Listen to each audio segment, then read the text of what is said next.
وَأَرَادُوا بِهِ كَيْدًا فَجَعَلْنَاهُمُ الْأَخْسَرِينَ، اور انہوں نے ابراہیم کے ساتھ ایک چال چلی سو ہم نے ان کو ناکام کر دیا۔ اب اس کے معنی یہ ہیں کہ انہوں نے ابراہیم علیہ السلام کے ساتھ ایک چال چلی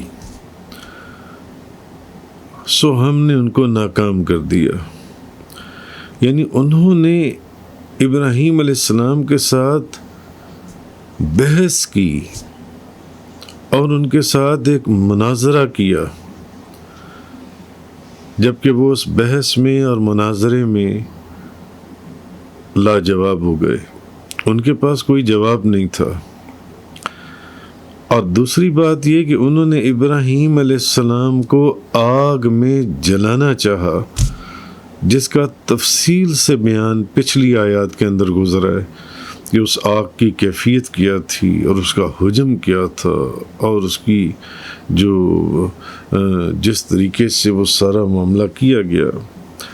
مگر جب انہوں نے ابراہیم علیہ السلام کو آگ میں جلانا چاہا تو وہ اس میں بھی ناکام ہو گئے، بحث میں بھی ناکام ہوئے اور اس جلانے میں بھی وہ ناکام ہو گئے۔ تو حافظ عماد الدین اسماعیل بن عمر بن کثیر آپ لکھتے ہیں کہ زید بن اسلم نے کہا کہ اللہ تعالیٰ نے اس ظالم بادشاہ یعنی نمرود کی طرف ایک فرشتہ بھیجا جو اس کو اللہ پر ایمان لانے کا حکم دیتا تھا، مگر نمرود نے اس کی دعوت کا انکار کیا۔ پھر دوسری مرتبہ اس کو بھیجا گیا اور اس نے پھر انکار کیا، پھر تیسری مرتبہ بھیجا گیا تو اس نے پھر انکار کیا۔ پھر اس فرشتے نے کہا کہ اچھا تم ایسا کرو کہ تم اپنا لشکر جمع کرو، میں اپنا لشکر جمع کرتا ہوں۔ نمرود کو یہ کہا گیا۔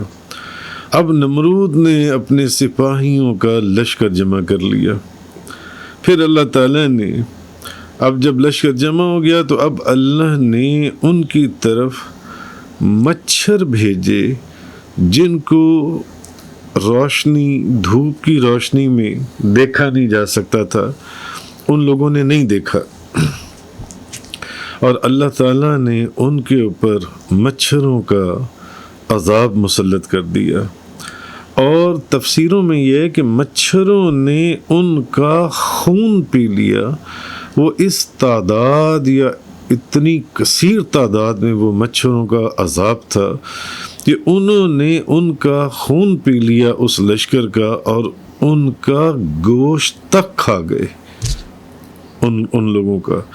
تو جنگل میں اس لشکر کی اور ان لوگوں کی صرف اور صرف ہڈیاں پڑی ہوئی تھیں اور کچھ بھی نہیں تھا، اور ایک مچھر جو ہے وہ نمرود کے نتھنے کے راستے سے اس کے دماغ میں داخل ہو گیا، ایک مچھر جو ان سے، اور 400 سال تک نمرود اس عذاب کے اندر مبتلا رہا، یہاں تک کہ اس کے سر پر ہتھوڑے مارے جاتے تھے، چیزیں ماری جاتی تھیں، یہاں تک کہ اللہ نے اس کو ہلاک کر دیا۔ یہ وہ عذاب تھا جو اس قوم کے اوپر نازل ہوا۔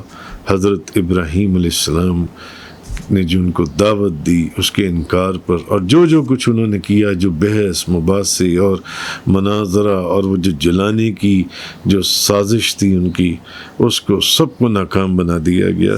تو حضرت ابراہیم علیہ السلام اللہ کے امتحان میں کامیاب ہو گئے، سرخرو ہو گئے، جبکہ نمرود اور اس کی قوم اللہ کے عذاب میں مبتلا ہو گئے۔ وآخر الدعوانا ان الحمد للہ رب العالمین۔ تفسیر قرآن کا یہ لیکچر انگلش میں سننے کے لیے براہ کرم ڈسکرپشن میں موجود لنک پر کلک کریں۔